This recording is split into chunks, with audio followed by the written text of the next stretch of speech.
안녕하십니까. 131길 채널 주동식입니다.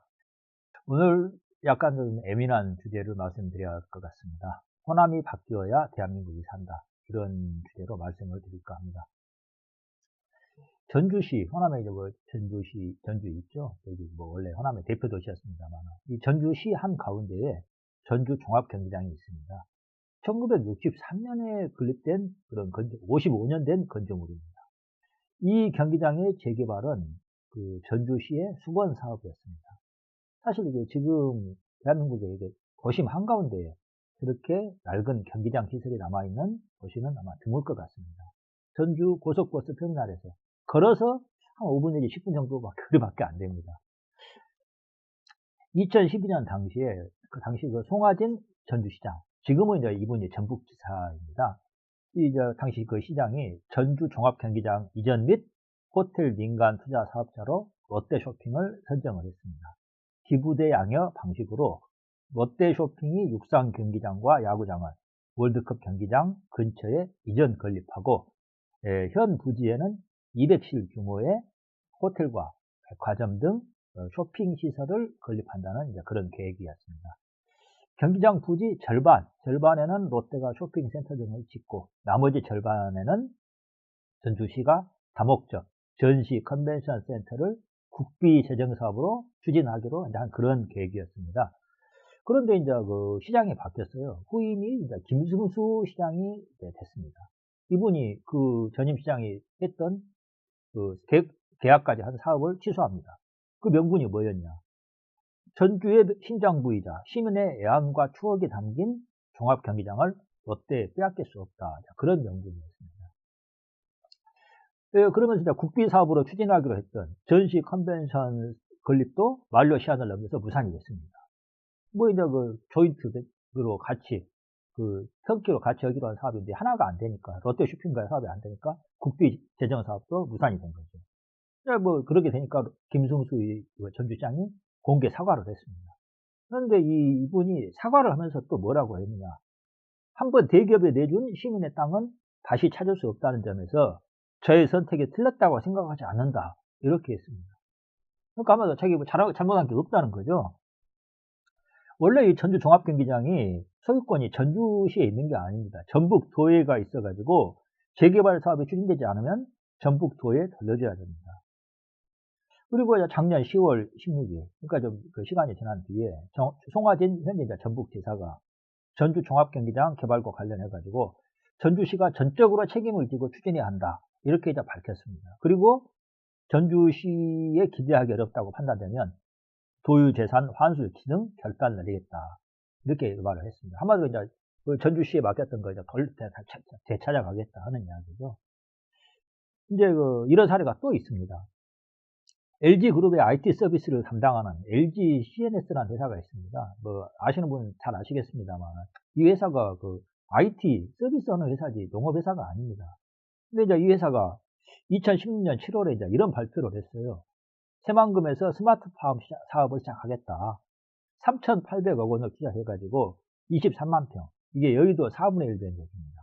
여기에 첨단 온실, 식물 공장, R&D 센터, 그리고 가공 유통 시설 등을 들어가는 스마트팜 실증 연구단지를 세우겠다. 이제 그런 계획이었습니다. 그리고 무슨 이야기까지 했느냐. 여기서 이제 부산물로 토마토나 파프리카 등이 나오지 않습니까? 그건 전량 해외 수출하겠다. 그런 이야기가 조건도 달았어요. 한마디로 이제 국내 농민들에게는 좀 피해를 주지 않겠다. 이제 그런 이야기였습니다. 그런데 LG CNS가 그 회사가 2달 만에 스마트팜 사업 철회를 공식적으로 선언을 했습니다. 못하겠다는 거죠. 농민단체, 좌파 성향 언론, 그리고 지식인들 반발이 컸습니다. 그리고 더불어민주당, 당시에는 이제 정당 새정치연합인가 그랬습니다만, 그 국회의원이 나서가지고 온갖 이제 사람들을 이제 선동하고 조직하고 그러고 다녔습니다. 전북도의회가 전북도의회마저 LG의 농업 진출 반대 결의안을 채택을 했습니다. 이들의 이제 반대 논리라는 게 결국 대기업의 골목상권 진출을 결사저지하는 그런 논리랑 똑같은 거거든요. 반기업, 반시장, 반자본주의 논리입니다. 새만금도 전주의 수건 사업이죠. 가장 이제 대표적인 사업 중에 하나인데, 이거 뭐 해결하기 위해서 여러 가지 방안이 나왔습니다. 그 지역구, 그 군산의 그 지역, 김관영 의원 같은 경우는 심지어 새만금에 카지노를 유치한다는 공약을 내걸기도 했었죠. 문재인 정권은 이제 대규모 태양광 단지를 조성한다는 이야기도 그렇게 이야기를 하고 있습니다. 스마트팜 단지, 그리고 카지노, 그리고 태양광 가운데 어느 게 더 전북과 군산의 미래를 위해서 유익하겠습니까? 저는 명백히 스마트팜 연구단지라고 봅니다. 카지노는 말할 것도 없고, 태양광 그 단지도, 설비도 이 전후방 연관 효과가 전혀 없는 그런 그냥 단순 설비물일 뿐이고, 나중에 이제 다시 폐기물 같은 거, 처리하려면 골치 아픈 문제거든요. 별로 전북에, 그리고 군산에 현재 도움이 안 되는 그런 산업들이라고 봅니다. 김승환 전북교육감 사례도 유명합니다. 삼성그룹이 추진하는 드림 클래스라는 게 있습니다. 전국의 중학생들에게 방학 기간을 이용해가지고 과외할 기회를 주고, 여기에 참여한 대학생들, 여기까지 공부를 가르쳐주는 학생들에게 학비를 보조해주는 그런 프로그램이거든요. 삼성이 이제 이를테면은 사회 기업, 사회 활동으로 하는 건데, 이걸 가지고 김승환 전북교육감한테 협조를 좀 해달라고 요청을 했습니다. 그러니까 교육감이 단칼에 잘랐죠. 못 해준다. 그리고 또 더 나가서 뭐라고 그랬느냐. 관내 마이스터고와 특성화 고등학교에 지시를 했다는 겁니다. 삼성전자 반도체 사업부 등의 전북 지역의 학생들을 휴직시키지 말라. 이게 지시를 했습니다. 이거 본인이 직접 SNS에 밝힌 내용입니다.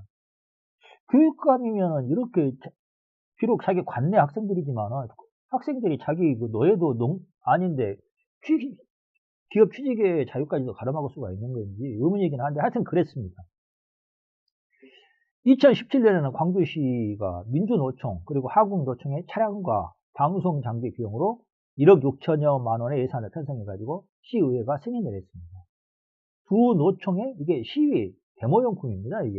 이걸 구입하는데 시민의 세금을 쓴 것입니다. 이게 전체 금액에서 두 노총이 부담한 금액은 268만 원, 그리고 430만 원이었습니다. 비중으로 따지면 전체에서 3% 내지 5% 정도거든요. 이 밖에도 비슷한 사례가 많습니다. 모두가 호남의 반기업, 반시장, 반자본주의 정서를 보여주는 사례들입니다. 그런데 이렇게 기업과 시장을 싫어하는데 호남이, 호남은 뭘 먹고 사는가? 농업? 농업은 국가 보조금 없이는 유지되기 어려운 산업입니다. 우루과이 라운드 이후에 우리나라 정부가 농업에 지원한 돈이 굉장히 많죠. 200조 원이 넘습니다. 제가 알고 있기는 230조 원이 넘는 걸로 알고 있는데, 그렇게 많은 돈을 쏟아부었고, 이거 다 국민 세금이겠잖아요. 근데 농업 경쟁력이 전혀 나아지지 않았습니다. 하나도 바뀐 게 없습니다. 지금도 국가 보조금 없이는 버틸 수 없는 그런 산업입니다. 2014년 기준으로 우리나라의 총 농가는 약 115만 가구 정도 된다고 합니다. 그리고 농가 대상 총 사업비는 6조 원 가량입니다. 정부 예산으로 나가는 거죠. 이거 단순 산술 평균하면 1기업 농가당 평균 523만 원의 보조금이 투자되는 것으로 추정이 됩니다.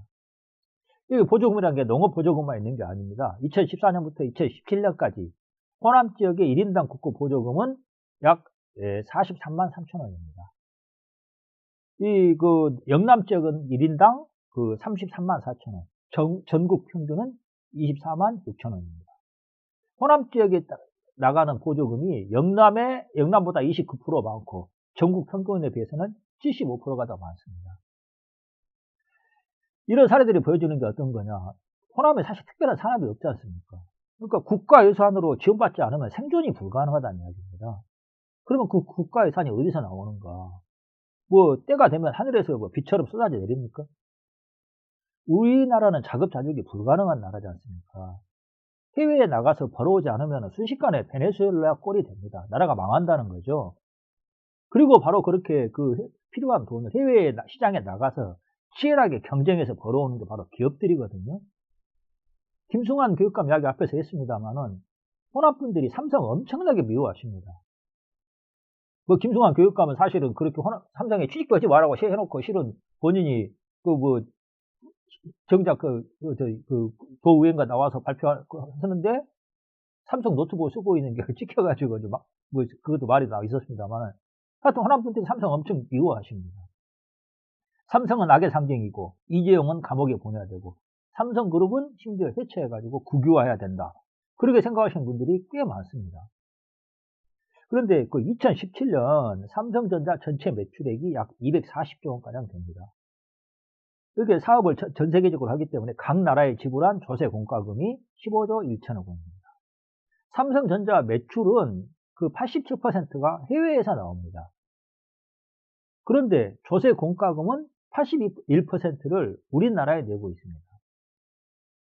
삼성전자가 직접 내는 세금 외에 삼성 임직원들 임금에서 자동으로 나가는 세금, 그리고 삼성 협력업체들 매출에서 발생한 세금, 협력업체 임직원 임금에서 나오는 근로소득세, 그 임직원들이 일상생활에서 소비하면서 내는 간접세 등 하여튼 삼성으로 인해서 국가에 내는 세금을 다 따져보면 분기별로 100조 원이 된다고 그런 이야기가 있습니다. 어떤 분들은 이제 이런 상황을 가리켜가지고 우리나라 사람들 모두가 삼성 뜯어먹고 산다 이렇게까지 표현하시는 분도 있습니다. 이렇게 보면 호남이 국가로부터 받는 보조금, 호남이 받는 국가 보조금이 다른 지역에 비해서 많다는 이야기 앞에서 말씀드렸는데 이 보조금의 상당액도 삼성 포함한 기업들에서 나온다고 봐야 됩니다. 저는 호남이 변해한다고 봅니다. 삼성 등 우리나라 기업들이 해외에 나가서 열심히, 사실은 열심히라고 그러는데 사실 이거 거의 뭐 전쟁을 해가면서 벌어오는 것들이거든요. 그걸 얻어먹고 있지 않습니까? 그러면서도 기업들 욕하고 미워하는 이중적이고 비겁한 태도, 이거 정말 버려야 한다고 저는 생각합니다. 이제 사실은 호남이 대한민국을 먹여 살리는 그런 역할을 해야 할 때가 된 거 아닌가. 조선시대만 해도 호남이 한반도 사람들을 먹여 살렸습니다. 중공이 이제 양무 호남 시무국가, 호남이 없으면 나라도 없다, 국가도 없다, 그런 말씀 하셨는데, 이게 뭐 임진왜란 때 호남이 왜군을 막아서 그것만 갖고 하신 말씀이 아닙니다. 단순하게 나온 이야기가 아니라는 거죠. 최근에 그 신안 천일염 가격이 아주 폭락을 하고 있습니다. 이거는 이제 뭐 상황이 심각해지니까 도와준답시고 민주당 서삼석 의원, 신안 지역구죠. 이분이 국가와 지자체가 신안 천일염을 의무적으로 구입하게 하는 법안을 발의를 했습니다. 참 이거 황당한 거 아닙니까? 아니 무슨 명분으로 국가와 지자체가 신안 소금을 구입해 줘야 됩니까? 하여튼 이 법안이 통과될 것 같지는 않은데 통과가 되면은 정말 이게 많이 알려지지 않아서 그렇지 이거 알려지기만 해도 욕을 많이 얻어먹을 것 같아요. 근데 정말 통과되면 어떻게 되겠습니까? 효과 못 봅니다. 그리고 호남과 신안 지역이 욕 먹고 비아냥 듣는 그런 결과만 된다고 보거든요. 프랑스의 그 명품 게랑드 소금이 있습니다. 이 소금도 실은 천일염입니다. 그 신안 천일염의 그 성분이 게랑드 소금보다 더 우수하다.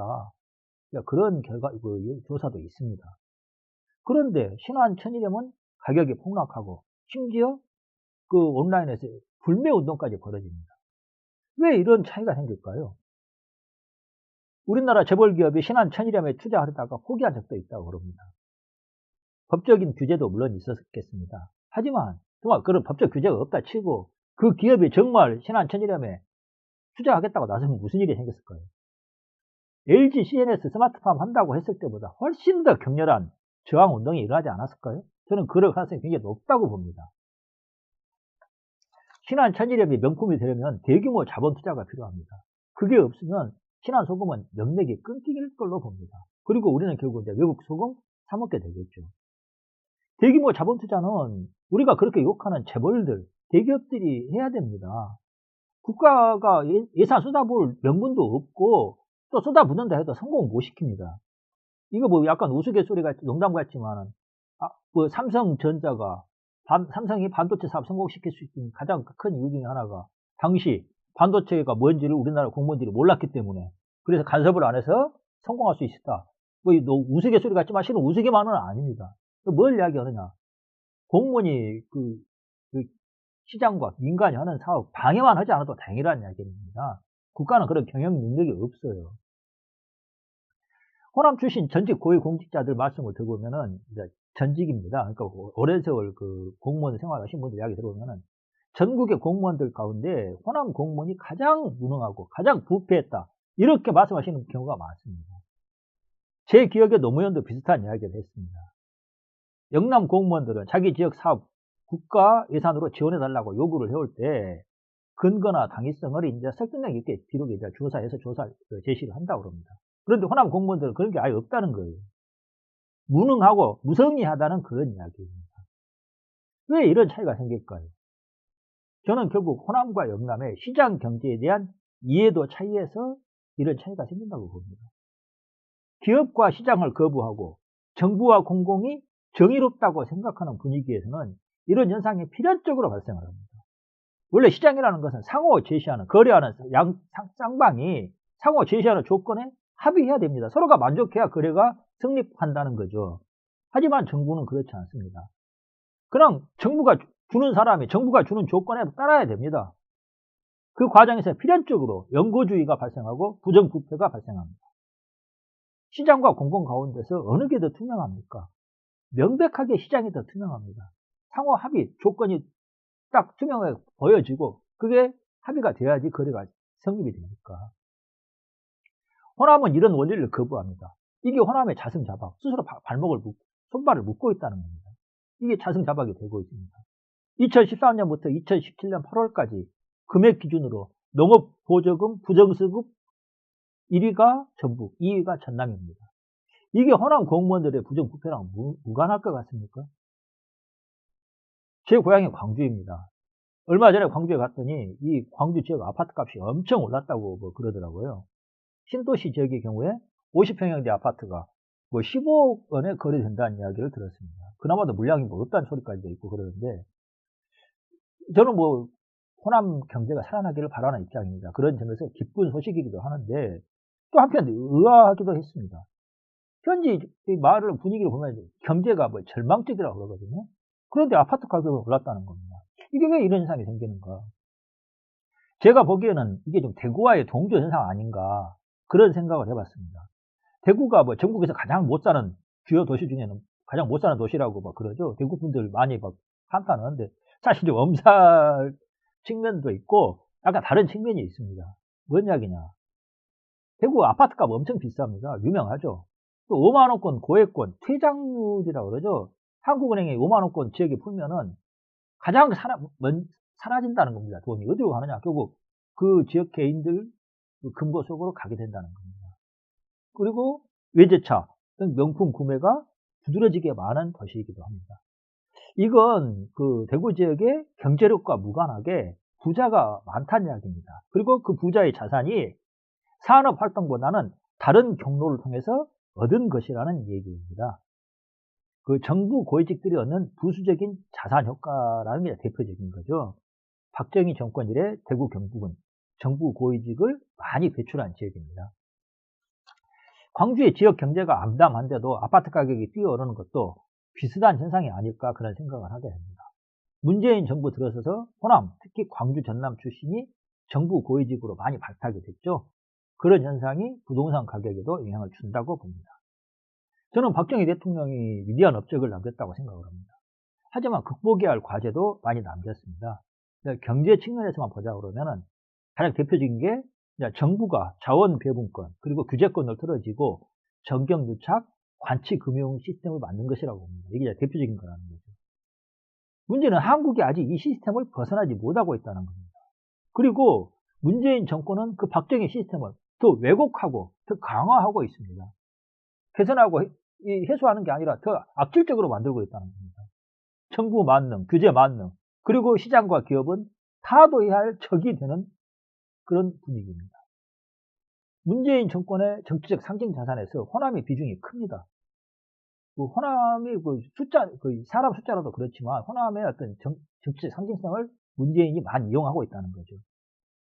박근혜 정권의 퇴진은 사실 호남이 흘린 피와 땀의 결과물이라고 볼 수도 있습니다. 보는 시각에 따라서.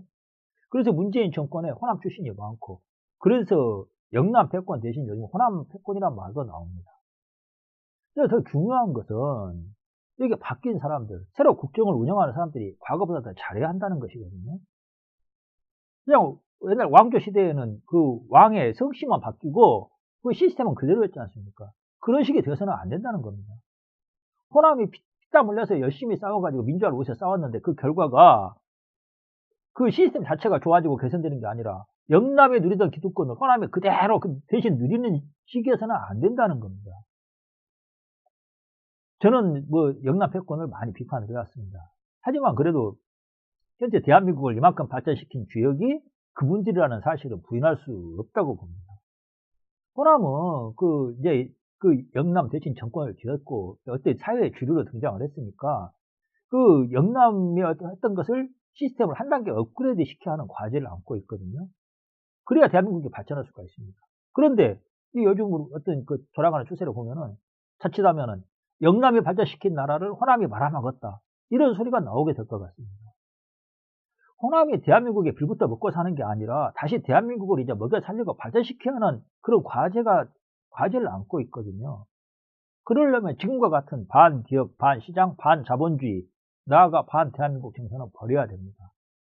원래 호남은 도수의 고향이었습니다. 대구야말로 일제시대 동양의 모스크바로 유명했습니다. 한국에 와 있는 조선족들 말투 들어보면은 영남 억양이 강합니다. 이거 뭘 말하느냐. 일제시대에 영남 사람들이 먹고 살기 힘들어가지고 일본, 만주, 러시아 의외로 많이 떠났다는 이야기거든요.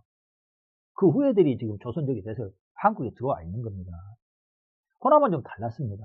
김성수, 현준호, 지금 사실 보면 좌파들한테 친일파라고 욕먹는 그 자본가들이 기업을 일구고 그 다음에 토지를 개간해가지고 많은 분들이 먹고 살 수 있게 만들었습니다. 그래서 고향을 떠나지 않고도 살 수 있게 했습니다. 그런데 지금 호남에 빨대 꽂고 호남의 한과 눈물을 이용해서 권력을 쥔 좌파들은 정반대 역할을 하고 있습니다. 호남과 대한민국을 몰락의 구렁텅이로 몰아가고 있다는 겁니다. 호남이 변해야 합니다. 좌파를 거부하고 대한민국이라는 위대한 나라를 만든 그 정신, 호남의 선조들이 대한민국 건국에 결정적으로 기여했던 그 정신으로 돌아가야 합니다. 호남이 변하지 않으면 호남도 불행해지고 대한민국도 망합니다. 저는 제 고향 호남과 대한민국이 다 같이 상생 발전하는 윈윈이 되기를 바랍니다.